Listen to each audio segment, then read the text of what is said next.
Bien, empezaré hablando de mi infancia, ¿no? En el barrio actualmente de Colla, cuando era en 1946 un arrabal, ¿no? Donde trabajaban la mano de obra que surtía a los astilleros y a fábricas de conserva, ¿no? Nací en el seno de una familia obrera, hijo de Manuel Barros y Carmen Guimerans. Mi padre trabajaba en barreras, mi madre en la artística de Vigo, mi abuela en una fábrica de conservas, etcétera, ¿no? Vivíamos en Colla, entre la calle Quintela y Esturanes, llamábamos el barrio chino, una casa aldea de mi abuela, pues 8 personas, en una casa pequeñita, ¿no? Sí. ¿El barrio qué? El barrio chino. El barrio chino le llamamos a lo que hoy se llama la calle Esturanes. ¿Esturanes? Sí. Bueno, entonces vivíamos allí 8 personas, 6 mujeres, mi abuela y mi madre y sus hermanas, mi padre y yo.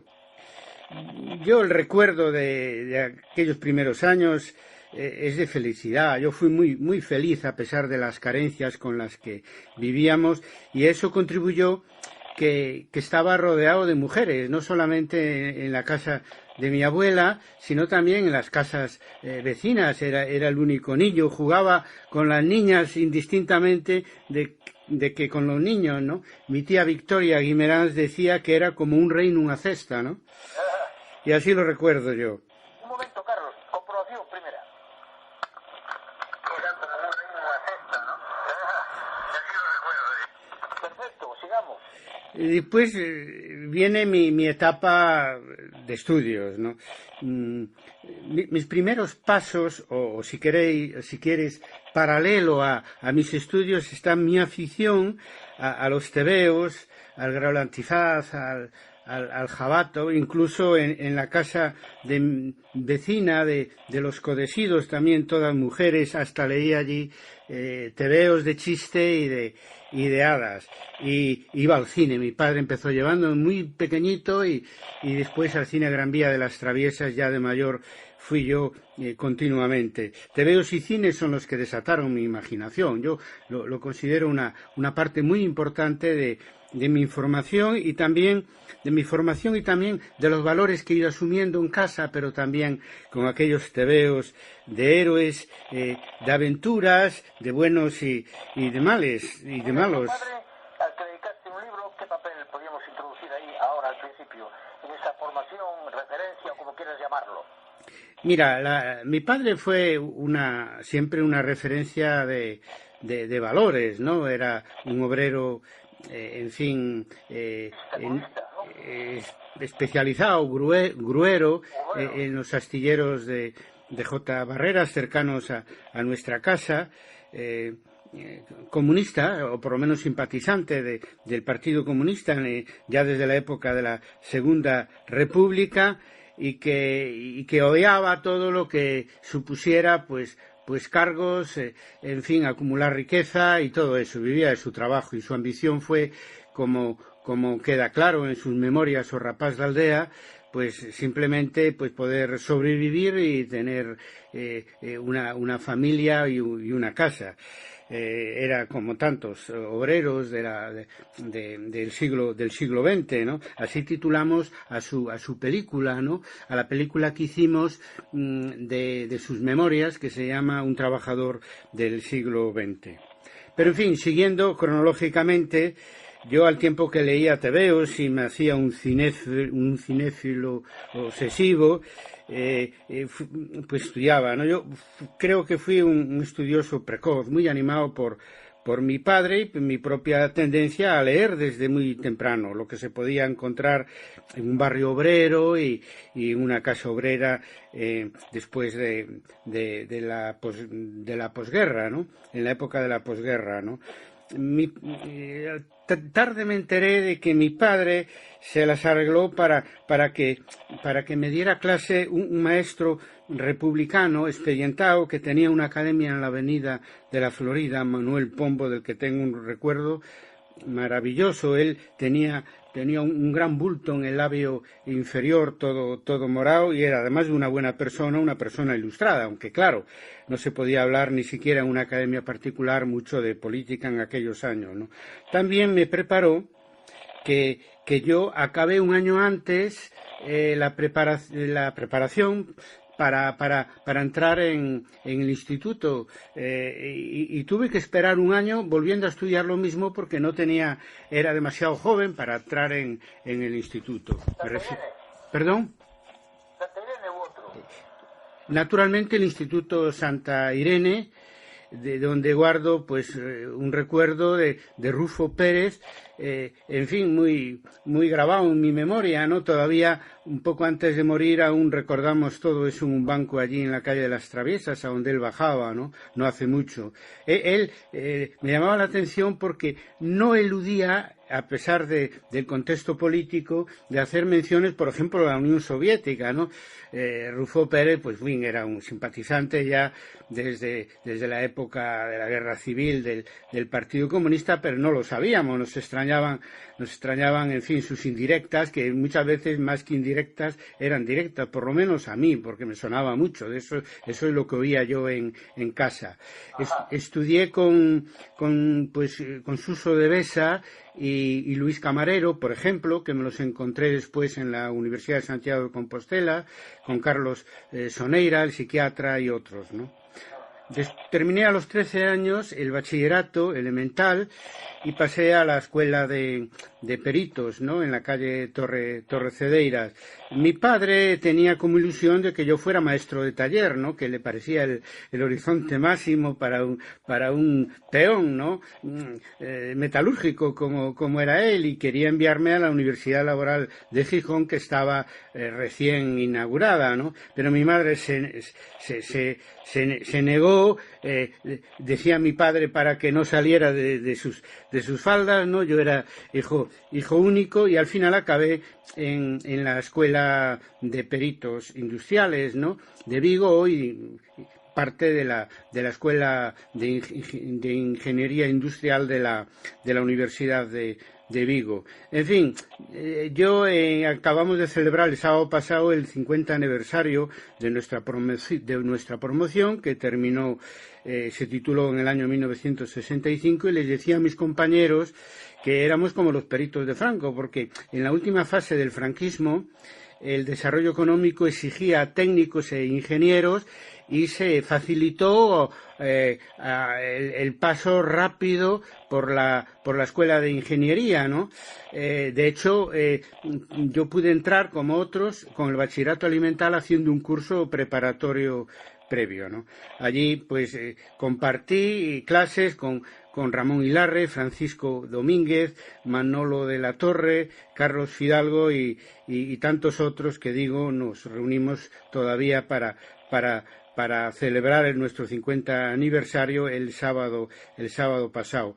Acabé con 18 años la carrera de perito, cosa que antes se podía hacer por esas circunstancias excepcionales a las que hago referencia, y poco después pasé a cumplir 19, pero me gusta decir que acabé a los 18 años. Y recordar que yo entré en el primero de los 5 años que hice en la escuela de peritos, entré con pantalón corto, como algún otro más. Por lo tanto, éramos, pues eso, muy jóvenes, ¿no? Pero las exigencias de la escuela no eran menos duras de lo que son ahora, eso lo puedo asegurar yo. Para mí fue muy importante el paso por la Escuela de Ingeniería Técnica, porque me dotó de una formación básica científico-técnica que he agradecido mucho a lo largo de mi vida. Más aún cuando yo después me pasé de la técnica a la historia, de las ciencias a las letras. La época de peritos, pues fue también divertida, no solo estudiar, yo tenía que mantener una beca, necesitaba una media de notable alto, más que hoy en día, eran tiempos más duros para ser becario, para estudiar siendo hijo de obreros, ¿no? Pero a pesar de eso tuve tiempo de estar en la tuna, primero con la guitarra, después con la pandereta, y sobre todo de participar en los destornillos. Creo que que en los últimos que hubo, ¿no? Bueno, con algo de crítica, montamos ahí en una furgoneta, en una camioneta, diría yo, pues todo un teatro sobre la migración que sonaba un poquito crítico. Con José Taboada, que fue policía y brigada de drogas. Pues no recuerdo. Los últimos desarrollos hizo él también. Pues puede ser, entonces. Puede ser. No lo recuerdo en la lista de que manejamos en el 50 aniversario, pero puede ser. Claro, de todas las maneras, en la escuela de peritos no existía ningún movimiento de tipo antifranquista con el que yo pudiera conectar, y chocaba bastante pues eso, el ambiente así como de que no pasa nada que había en la escuela de peritos, donde todos nos dedicábamos, yo el primero, para mantener la beca, a estudiar, con lo que yo aprendía en casa, lo que yo tenía en casa, ¿no? Mi padre, Manolo Barros, desde muy pronto, pues bueno,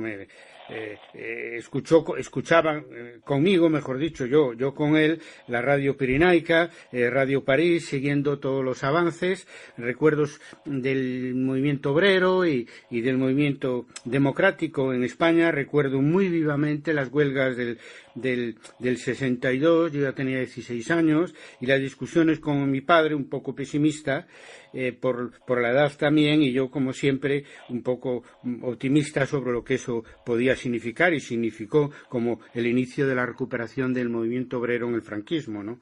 Yo venía de una familia de doble tradición. Por parte de mi padre, comunista, mi abuelo Agustín Barros, un alguacil del Ayuntamiento de Vigo, estuvo durante la Segunda República activo en el Partido Comunista, y por parte de mi madre, mi abuelo Ernesto Guimerans, un carpintero de Ribera, pues también pues se comprometió con el Partido Socialista a través de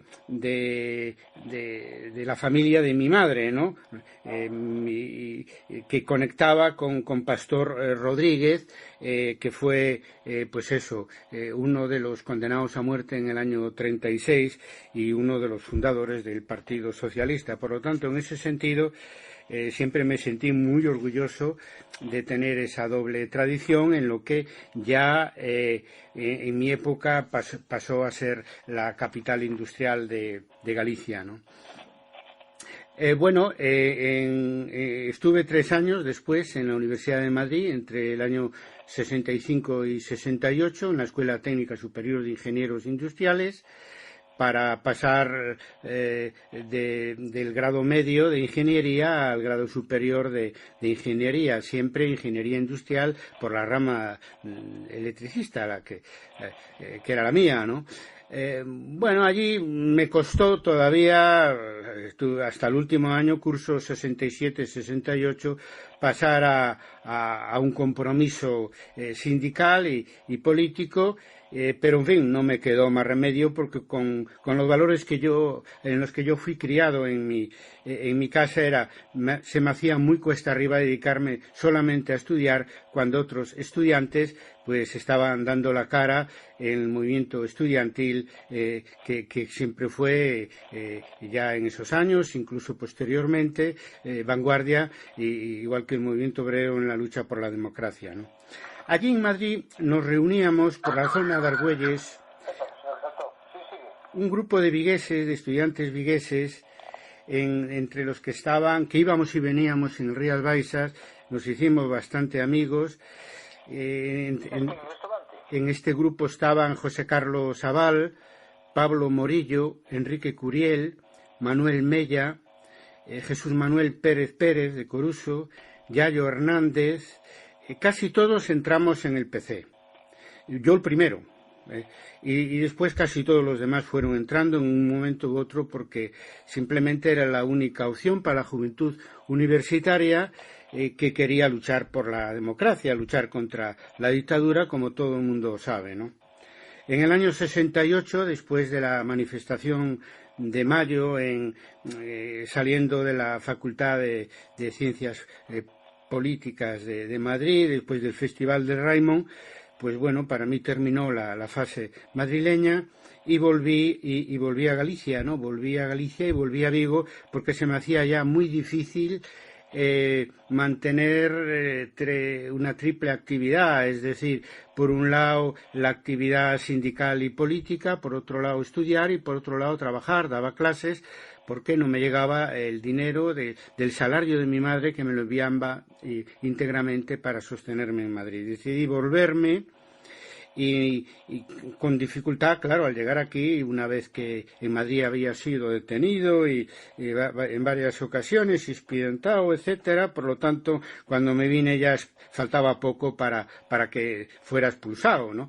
Que era lo que hacía el régimen en aquel momento, nos expulsaba de la universidad a los hijos de la burguesía, pues podían enviar sus hijos al extranjero a estudiar, cosa que hicieron algunos, ¿no? Pero los hijos de los obreros, pues no podían y además por lo menos en mi caso estábamos más concienciados y me vine a Vigo para ayudar a aquello que había comenzado en Madrid, ayudar a los movimientos sociales para derrocar la dictadura. En Vigo me reincorporé a la organización clandestina del partido que había creado Carlos Núñez.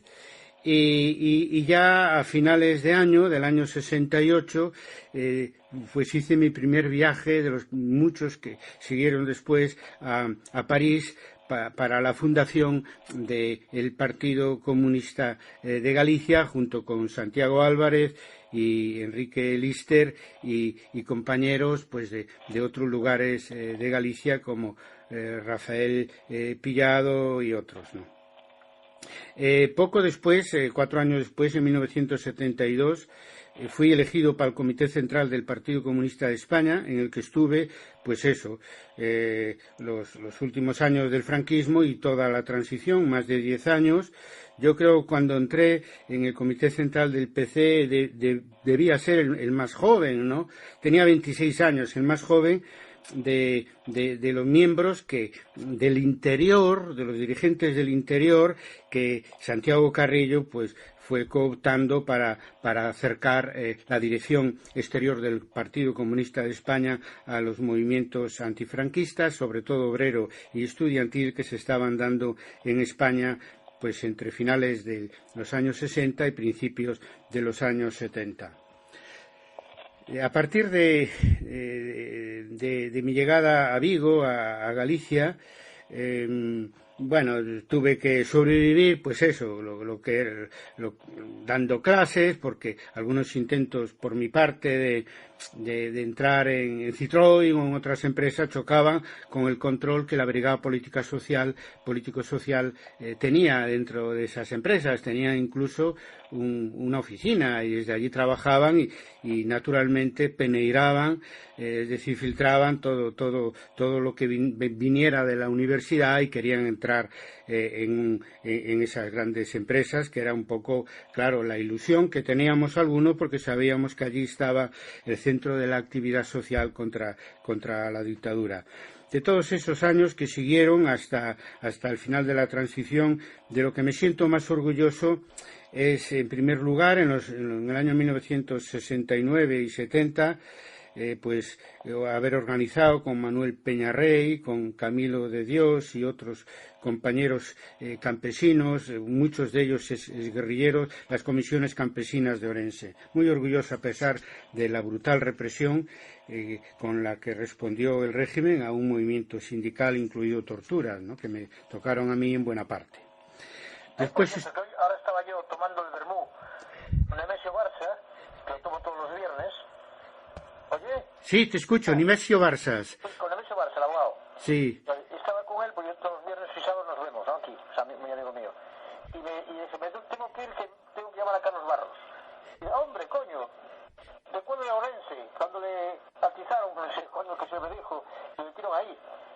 Y fuimos, creo que fue él con mi consuegro, con Álvarez de Gándara, o él solo, te defendió a ti, ¿no? Porque defendí que se procuraba que los abogados no pertenecieran al mismo partido, me contaba. Sí. Igual que los del bloque podían defenderlos a un tío del PC, a un tío del PC procuraban que lo defendiese a otro que no fuera del PC, en principio, me contaba él.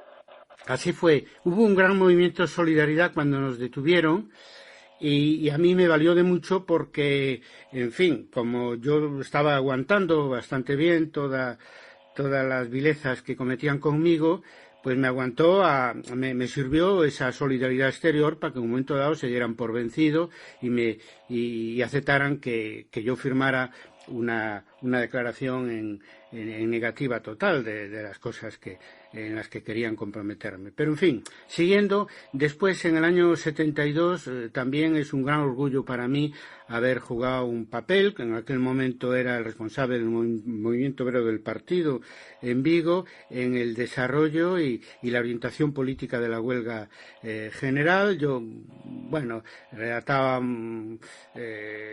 con otros compañeros, pues Vigo Obreiro, y relataba individualmente cada día, después de reunirme con la dirección de la huelga, con la dirección obrera de la huelga. ¿Estaba formada por quién? Perdona. Y redactaba todos los días el comité, el panfleto, la octavilla del comité de huelga general y otras. Carlos, ¿quiénes eran los que estaban? Yo en aquel momento trabajaba con Baldino Varela, con Eduardo Fernández, con Bacariza Isidro de Citroën, con Jaime Pereira, con Margarita de Álvarez, con Saniño. Con Saniño, que es el gran histórico del movimiento obrero de Vigo, que estuvo en la cárcel ya por la huelga de 62, y creo que hicimos una de las grandes huelgas generales que a la vez que sindicales y reivindicativas desde el punto de vista laboral fueron unas grandes huelgas por la democracia que se celebraron en la España anterior a la transición. ¿No citaste a Carlos Núñez? ¿No estaba contigo? Bueno, estaba en el partido. Que trabajaba en ese momento intensamente. Sí, claro, desde el comité del partido. Yo es que tenía una relación más directa porque era el responsable del movimiento obrero, ¿no? Y después de ese año, pues también me estoy muy satisfecho de algo que en Vigo se conoce poco, que es la creación de la Xunta Democrática de Vigo, que jugó un papel muy importante por ser muy plural ideológicamente, incluso social y económicamente, en el tránsito de la dictadura a la democracia en la ciudad olívica, ¿no? Me refiero que allí estuvimos con Valentín Paz Andrade, estuvimos Baldino Varela y yo con Valentín Paz Andrade, con Víctor Moro, con Alfonso Álvarez Gándara, con José Barbó, el arquitecto. ¿Perdón? Pues ya ves, más alegría por mi parte. Y con José Barbó y con una playa de periodistas jóvenes en aquel momento que nos ayudaron muchísimo y que nos protegían cuando en fin, la represión pues venía con fuerza, ¿no? Ahora hablamos. Quiero nombrar sobre todo a Gerardo González Martín en el grupo de periodistas demócratas vinculados a la Xunta Democrática de Vigo que tanto nos ayudaron. Después viene lo que para mí creo que es la obra mayor en la que participé, que es sentar las bases de la autonomía desde Vigo para toda Galicia en las manifestaciones del 4 de diciembre, del 4 de Nadal del año 1977, y una segunda menos conocida que hicimos en 1479, cuando la del Aldrase, que cuando se quería impedir que Galicia estuviera al mismo nivel de autonomía que País Vasco y Cataluña. Ahí eso fue iniciativa de la Xunta Democrática, es algo que hablé yo en primer lugar en el despacho de Paz Andrade con él y con Víctor Moro, y después ampliamos al resto de la Xunta y se incluyeron otros partidos como el PSOE, allí fue donde conocí en el 77 a Manolo Soto, y también dentro del ámbito galleguista a Xaime Isla Souto y su gente. Allí estuvo Paco Domínguez, el que había sido mi compañero en Peritos, y hicimos, en fin, una gran manifestación. Desde luego, la más grande que hubo en Galicia durante la transición para exigir la democracia, donde además, por primera vez, además de la clase trabajadora, se unieron masivamente a la clase media de Vigo, ¿no? Entonces fue un éxito del que estoy orgulloso. También quiero decir que las manifestaciones que hacíamos, pues después que hicimos después de la muerte de Franco y hasta el año 78, hasta el referéndum constitucional, pues bueno, había que negociarlas, ¿no? Y nos ayudó mucho la buena disposición del alcalde García Picher, que todavía era alcalde de franquismo, pero era un demócrata convencido. Y también recuerdo al último gobernador del franquismo, que no recuerdo su nombre y no tengo que buscarlo. Paz. Puede ser. Porque... No. El último del socialismo, le dice Paz. No, del franquismo no. Del franquismo. Porque fue un personaje político que se adaptó más allá de lo que se podía esperar de un representante, del último representante del franquismo en la provincia, se adaptó a lo que estábamos intentando hacer, es decir, transitar pacíficamente hacia la democracia. Recuerdo haber negociado con él la manifestación de la amnistía en el año 76, que a pesar de que estuvo permitida bajo cuerda, pues no fue muy numerosa, prácticamente de obreros nada más. Y después negocié con él también la organización del 4 de Nadal, el Grande, el de 1977. En fin, esa transición política para mí fue también una transición personal importante, la salida de la clandestinidad, ¿no?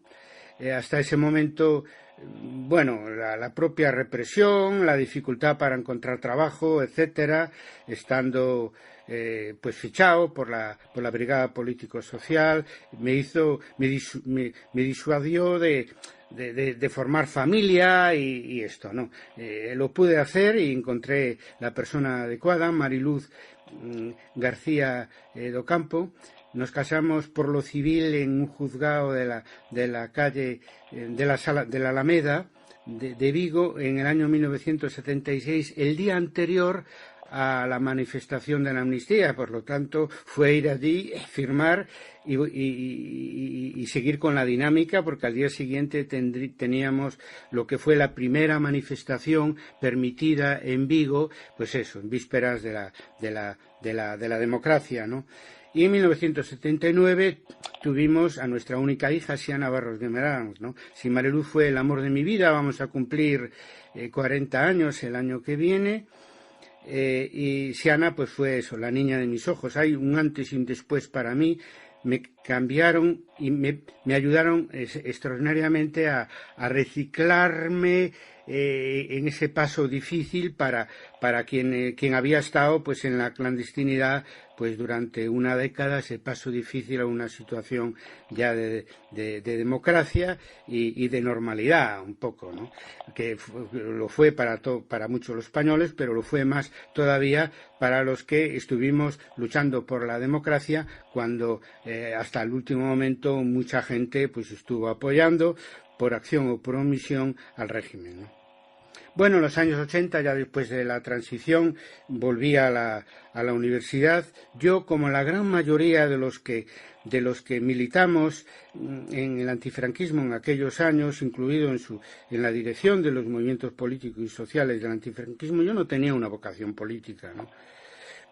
Y aproveché, pues eso, la normalización democrática para reinsertarme profesionalmente, porque el mayor sacrificio que tuvimos que hacer los jóvenes universitarios en la última fase del franquismo es tener que elegir entre nuestras ideas democráticas y socialistas o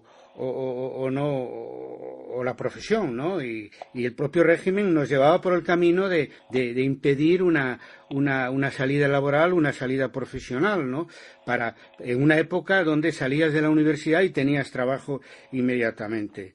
Por lo tanto, nada, me replanteé después de la transición regularizar mi vida desde el punto de vista profesional, cambiando de carrera, porque mi mentalidad en el compromiso político y sindical había cambiado mucho y elegí la carrera de Historia que hice por libre en la Universidad de Santiago de Compostela, en vez de terminar lo que me faltaba de la ingeniería superior. Bueno, hoy no hay superior ni inferior, es lo mismo, ¿no? Pero antes había estos dos niveles. Elegí historia medieval como especialidad porque no contemporánea, porque me parecía que era lo mismo en lo que había estado, con razón, y porque me parecía muy importante el periodo medieval para entender la identidad histórica de Galicia. A finales de los años 80 leí ya mi tesis y mi tesina sobre la revuelta de los irmandiños, sobre lo que se había trabajado anteriormente, y me apetecía mucho porque era una línea de investigación muy renovadora y porque además me reconciliaba en este caso con un movimiento social de gran envergadura que había tenido lugar 5 siglos antes que las luchas en las que yo había participado. Después, ya en los años 90, creé una red internacional de historiadores, Historia de Debate. Acabamos de cumplir el 20 aniversario. ¿Cómo se llama? Historia a Debate, Bien. donde conectamos en todos estos años, al principio pues a través de una web de listas electrónicas, de listas de correo electrónico, y ya últimamente pues a través de YouTube, de Facebook, de Twitter, de LinkedIn, donde tenemos decenas de miles de colegas o aspirantes a historiadores, de profesores e investigadores de historia en todo el mundo. Hemos celebrado 4 grandes congresos con cientos de ponentes en Santiago de Compostela, en los 4 sacobeos que ha habido, y estamos luchando, llevamos muchos años, creo yo, con un éxito aceptable, para cambiar el concepto tradicional de la historia, para luchar por un nuevo concepto de la historia que combine innovación con compromiso ético y compromiso social. Carlos. Dime. Carlos. Dime. Aprovecho ahora, en este momento.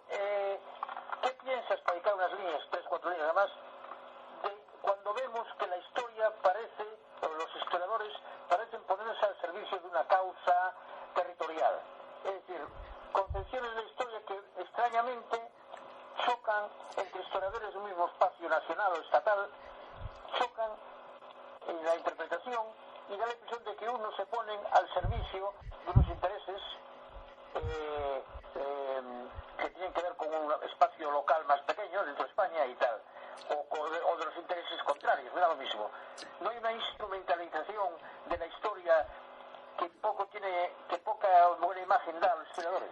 Mira, la historia tiene que ser seria y basarse en documentos y en fuentes históricas, ¿no? O sea, lo primero, éticamente hablando, es que tiene que haber, y yo creo que lo hay, una ética profesional, y no se puede manipular los datos que se extraen de las fuentes históricas, y en este sentido creo que la universidad ha jugado sobradamente su papel. Yo no conozco historiadores de formación académica que no sean rigurosos. Después viene el tema de la interpretación y el tema del compromiso.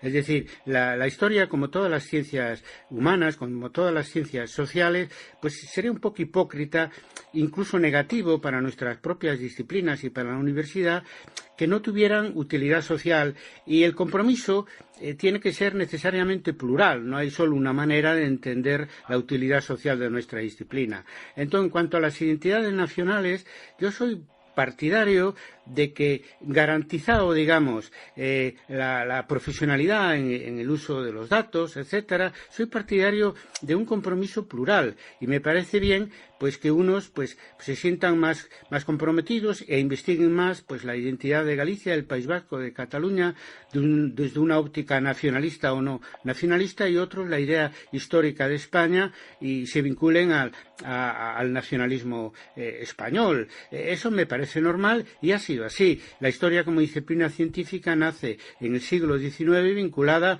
a los nacionalismos de los estados, de los grandes estados. Por lo tanto, tanto no me extraña, siempre y cuando se sea serio y riguroso en el uso de los datos. Y en la historia nosotros titulamos Historia de Debate a nuestra red internacional de historiadores, tiene que estar sujeta en determinados temas, como por ejemplo el tema de los nacionalismos o el tema de la guerra civil, en fin, a una pluralidad de interpretaciones, a unos debates que tienen que estar permanentemente abiertos, porque el mismo documento, el mismo dato histórico puede dar lugar a conclusiones distintas según la interpretación. En fin, que la historia la hacen los historiadores, sí. De repente se hagan congresos con el título que se ha hecho el último allá en Cataluña, auspiciado, pagado por la institución oficial de Cataluña, la Generalitat, y que pone un título o unas referencias básicas, no me acuerdo ahora, que parecen armarse contra cualquier otra visión de la historia. Mira, yo creo que allí eso se ha utilizado políticamente, pero por todos los lados, para atacarlo y para defenderlo. Pero sinceramente, lo que allí se trató, están ya publicadas, a mí me las enviaron las actas, es habitual académicamente, es decir, la relación de Cataluña con el resto de España, pues ha sido conflictiva y consensuada, las dos cosas a la vez. Igual con el caso del País Vasco. En Galicia hemos sido menos conflictivos, históricamente hablando. Pero en Cataluña, históricamente, pues ha habido guerras y ha habido tareas comunes y consensos comunes, como el consenso de la transición. Y el historiador no puede ocultar eso, independientemente de que después sea utilizado políticamente por unos o por otros, ¿no? El historiador tiene que estar comprometido y, por supuesto, tenían todo el derecho a hacer ese congreso, y lo apoyamos y desde Historia de Debate hicimos una campaña solidaria para que no fueran castigados penalmente como pretendía el Partido Popular de Cataluña, lo cual afortunadamente no se hizo y hubiera sido enormemente grave porque es penalizar la tarea del historiador sobre la base de la seriedad académica y profesional de los historiadores que allí estuvieron sin excepción ninguna, empezando por José Fontana, que inauguró el Congreso y que conocemos sobradamente. Y las cosas que se dijeron pues son normales, etcétera. Y en la historia hay que estudiar las partes que gustan y las que no gustan, todo. Y aunque estemos de acuerdo en que España debe ser un proyecto común, tiene que ser un proyecto plural. Y a la hora de hablar de un proyecto plural, para eso creamos un Estado de autonomías después de la transición, pues históricamente sale pues que hubo acuerdos y desacuerdos históricamente hablando, es que no se puede ocultar lo que hubo de conflictividad. Pero en fin, yo termino ya, sabes, para terminar lo que tú me pidiste, que hablara de estos 4 temas, ¿no?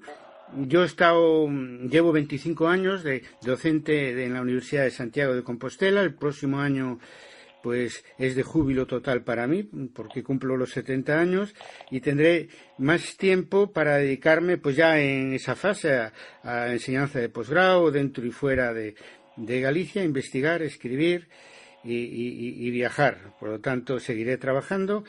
Tenemos, este es una profesión que elegí, no la eligieron otros por mí, vocacional, y como otros profesores universitarios, otros historiadores también, pues estaremos contribuyendo desde nuestras disciplinas a una comprensión mejor de este presente para construir un futuro mejor. Y también a ver si tengo tiempo para llevar adelante mi plan de memorias, ¿no?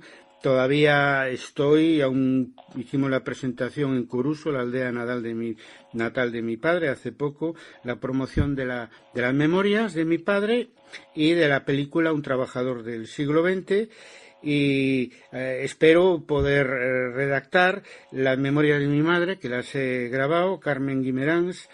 Muchas las he grabado los últimos años, murió en el año 2012, porque en las memorias de mi padre se hace una mención muy entusiástica, pero muy breve del papel que jugó mi madre en nuestra historia y también en la historia de mi padre. Y después ya en tercer lugar me planteo pues empezar mis memorias, pues eso, con lo que decía al principio, ¿no? Con mi infancia en el barrio de Colla, en Vigo.